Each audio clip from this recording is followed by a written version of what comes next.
Answering. This is when the first number you encounter, even an arbitrary one, drags every subsequent estimate you make toward it. Psychologists Amos Tversky and Daniel Kahneman famously demonstrated this in a 1974 experiment by asking people to spin a wheel of fortune that landed only on the numbers 10 or 65. They then asked participants to estimate the percentage of African countries in the United Nations. Those who saw 10 on the wheel estimated a median of 25%, while those who saw 65 estimated a median of 45%. The random spin of a wheel, which participants knew was arbitrary, still anchored their judgment, shifting their estimates significantly toward the initial number they encountered. You see this play out in salary negotiations all the time. If an employer states a low initial offer, say $80,000, it sets a lower anchor for all subsequent counteroffers, even if you know the position typically pays more, around $100,000. Conversely, a high initial demand from a seller can anchor a buyer's perception of value, making a slightly lower counteroffer seem reasonable in comparison, even if it's still above the item's true market value. The first number sticks in your mind, subtly biasing your perception of what's reasonable, often without conscious awareness. This effect is particularly strong when people are uncertain about the true value or answer, making them more susceptible to external cues. Base rate neglect. This happens when you ignore how common something is in the general population, focusing instead on vivid, specific details of a single case. Imagine a scenario where you're told a person is quiet, organized, and detail-oriented. Is this person more likely to be a librarian or a farmer? If you guessed librarian, you've likely committed base rate neglect. While those traits fit the stereotype of a librarian, there are simply far more farmers in the general population than librarians. In a hypothetical town with 10,000 farmers and 100 librarians, even if 80% of librarians fit the description, 80 people, and only 10% of farmers fit it, 1,000 people, the person is still far more likely to be a farmer due to the sheer numbers. The actual probability of someone fitting those traits being a farmer is much higher due to the sheer numbers, yet the compelling stereotype often overrides this statistical reality. This bias can skew our perception of risk in everyday life, like overestimating the danger of a rare event after hearing a single, dramatic news story about it, while ignoring the low overall statistical probability. It can also lead to misdiagnosis in medicine if a doctor focuses too much on specific symptoms that match a rare disease, without adequately considering the much higher base rate of more common ailments. Loss aversion. Losses weigh more heavily on our minds than equivalent gains. The pain of losing $50 feels more intense than the pleasure of finding $50. This asymmetry is a core idea in Daniel Kahneman and Amos Tversky's seminal 1979 prospect theory, which describes how individuals make decisions under risk. The classic finding suggests losses are roughly twice as psychologically powerful as gains, often cited as a 2-1 ratio, though this can vary. While the exact 2-1 figure is debated and can vary depending on the context, such as the magnitude of the loss or gain, the fundamental asymmetry itself is robustly replicated across many studies, from financial decisions to consumer choices. Neuroscientific research, for instance, has shown increased activity in brain regions associated with negative emotions, like the amygdala, when experiencing losses compared to gains. You might feel this when you hold on to a stock that has slightly dipped in value, refusing to sell it, even if a rational analysis suggests cutting your losses and reinvesting elsewhere. The idea of locking in a loss is simply too uncomfortable to bear, outweighing the potential benefit of reinvesting that money elsewhere. This bias also explains why people are often willing to pay more to avoid a penalty than to receive an equivalent bonus, or why product trials often boost sales because removing a product feels like a loss. Endowment effect. Simply owning something makes you value it more than if you didn't own it, raising the price you'd accept to give it up above the price you'd have paid for it. In a well-known 1990 experiment by Daniel Kahneman, Jack Netsch, and Richard Thaler, half of the participants were given coffee mugs. When asked to sell their mugs, the median selling price they demanded was around $7.12. In contrast, buyers who didn't own a mug were only willing to pay a median price of $2.87 for the same mug. This significant disparity illustrates that ownership itself creates added value. This effect shows up when you sell your old car or even a household item online. The used sedan you drove for years feels more valuable to you, imbued with memories and your personal history, than it does to a stranger who just sees a vehicle with a certain mileage. Your attachment creates a premium that isn't objective, often leading to impasses in negotiations. This bias is thought to be closely related to loss aversion, as giving up something you own feels like a loss, which is more painful than the pleasure of acquiring an equivalent item. However, the effect can be mitigated in experienced traders or markets where items are frequently bought and sold, as they become accustomed to treating goods as mere commodities. Mental accounting. This is our tendency to treat money as non-fungible, meaning we assign it to different mental categories or buckets, causing us to spend the same amount of money differently based on which bucket it came from. For example, if you find a $20 bill, you might be more inclined to spend it on a spontaneous treat like a fancy coffee or a lottery ticket, considering it house money or a windfall. However, if that same $20 came from your paycheck, you might be more likely to save it or use it for necessities, viewing it as hard-earned. Richard Thaler, a Nobel laureate, pioneered work on this bias, highlighting how we separate funds into categories like rent money, internment money, savings for a vacation, or emergency fund, even though money is fungible and a dollar is always a dollar regardless of its source or intended use. This can lead to illogical financial choices, like carrying high-interest credit card debt while simultaneously having money in a low-interest savings account, because the savings are mentally earmarked for a specific future goal and the credit card debt is from a different spending bucket. It can also explain why people are more likely to splurge on luxury items when they receive a tax refund, treating it as unexpected bonus money rather than a return of their own overpaid earnings. Choice overload. The idea that too many options can degrade the quality of our decisions and our satisfaction with them. A famous 2000 study by Sheena Iyengar and Mark Lepper showed shoppers in a gourmet food store were less likely to buy jam when presented with 24 varieties compared to just 6. While the larger display attracted more initial interest, only 3% of customers bought jam from the 24-option display versus 30% from the 6-option display, suggesting that an abundance of choice can lead to paralysis. The original findings suggested that more choice always leads to less action and satisfaction. However, a 2010 meta-analysis by Shabianin, Greifender, and Todd, reviewing 50 studies, found the effect size of choice overload to be near zero on average, indicating it doesn't always hold. The effect is more likely to appear when the options are complex, when you don't have clear preferences beforehand, or when the decision feels irreversible. So, when picking a streaming service with hundreds of shows, or a mutual fund from a vast selection, you might feel overwhelmed and delay the decision, or make a suboptimal one. But when buying a simple grocery item like toothpaste, more choice might actually be helpful, allowing you to find a perfect match for your specific needs. Decoy effect. This bias occurs when adding a deliberately inferior third option shifts your preference between two original options.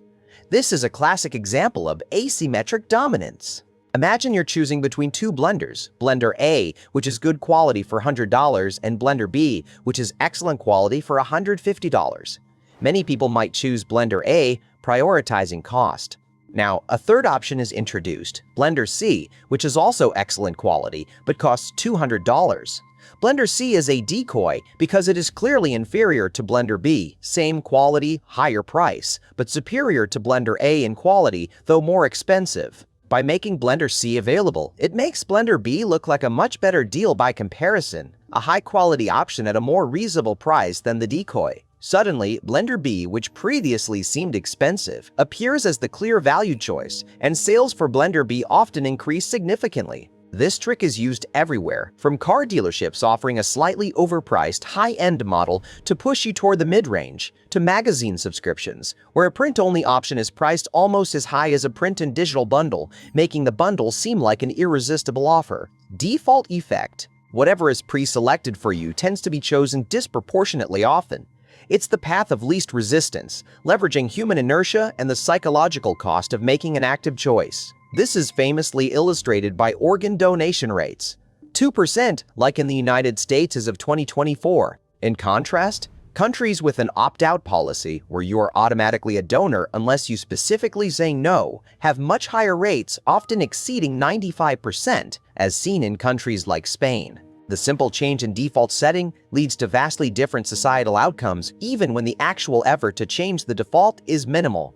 This phenomenon also appears in retirement savings. Companies that automatically enroll employees in 401(k) plans see significantly higher participation rates than those that require employees to actively sign up, even if the option to opt out is simple and well communicated.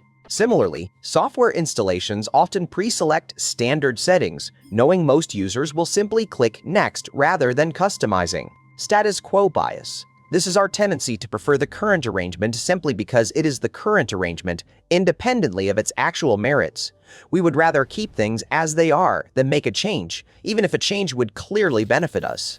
A 1988 study by William Samuelson and Richard Zeckhauser showed how people preferred to stick with their existing investment portfolios even when presented with new, objectively better options, even when the switching costs were hypothetical. In one scenario, participants were given a hypothetical inheritance and asked to choose an investment. A different group was told they had inherited a specific portfolio and then asked if they wanted to switch. The group that inherited a portfolio was significantly more likely to stick with it than the first group was to choose it, demonstrating the power of the status quo. This bias makes us stick with our existing cell phone provider, our current bank, or even our old software systems at work long after superior alternatives have emerged. The effort of switching, the fear of making a wrong choice, or simply the comfort of familiarity often outweighs the potential gains from a new, better option. We just don't like rocking the boat, even if it's slowly sinking. Ambiguity aversion. This is our preference for a known probability over an unknown one, even when the unknown probability might offer a better expected value. The classic example is the Ellsberg paradox from 1961, named after Daniel Ellsberg. Imagine two urns. Urn A has 50 red balls and 50 black balls. Urn B has 100 red and black balls, but you don't know the exact ratio. It could be 1 red and 99 black, or 99 red and 1 black, or any combination in between. Most people would prefer to bet on drawing a red ball from Urn A, even though the expected value from Urn B could potentially be higher if it contained more red balls.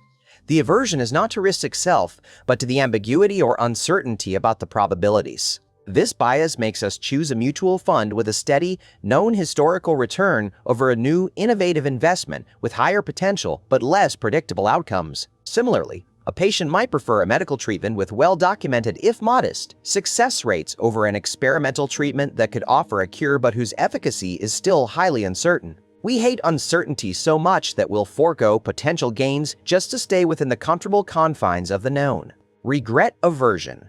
This is our tendency to choose to minimize anticipated future regret rather than to maximize the expected outcome. We often make decisions not based on what's objectively best, but on what we think we'll regret the least if things go wrong. For example, you might buy an extended warranty on an appliance, even if the statistics show it's unlikely to break down and the warranty is overpriced. The small cost of the warranty feels like a worthwhile shield against the much larger potential regret of the appliance failing and having to pay for a costly repair out of pocket, a feeling often described as, "I should have known better." This bias can lead to both acts of commission, taking action to avoid regret, and omission, avoiding action to avoid regret. In investing, this might manifest as selling a winning stock too early to avoid the regret of watching its value drop, or holding on to a losing stock too long to avoid the regret of locking in a loss. It can also lead us to pass up opportunities that have a higher expected return, but also a higher chance of a painful loss, favoring safer, less rewarding options that protect us from that feeling of what if. Opportunity cost neglect. This bias means we fail to price what we're giving up when we make a decision, because the foregone alternative is never explicitly listed on a receipt or clearly visible. When you buy a new $500 smartphone, you probably focus on the features of that phone, its camera quality, or its processing speed. What you might not explicitly consider is what else that $500 could have bought: 2 months of groceries, a weekend trip, a down payment on a larger asset, or even simply being saved for a future emergency. Because these alternatives are invisible and not directly presented, their cost is often ignored. Researchers have found that explicitly prompting people to consider opportunity costs can change their behavior. For instance, a 2012 study by Frederick, Novinsky, Wang, and Zhu found that consumers were less likely to purchase an item when a hypothetical cashier asked, "That $60 shirt means you can't buy 2 movie tickets," compared to when no such prompt was given. But without that nudge, the alternative is invisible, leading us to make choices without fully understanding their true cost, contributing to overspending or suboptimal allocation of resources. Present bias. This is our tendency to steeply discount future value, leading our preferences to reverse as the moment of consumption approaches. We often prefer immediate gratification over larger delayed rewards, a phenomenon often explained by hyperbolic discounting.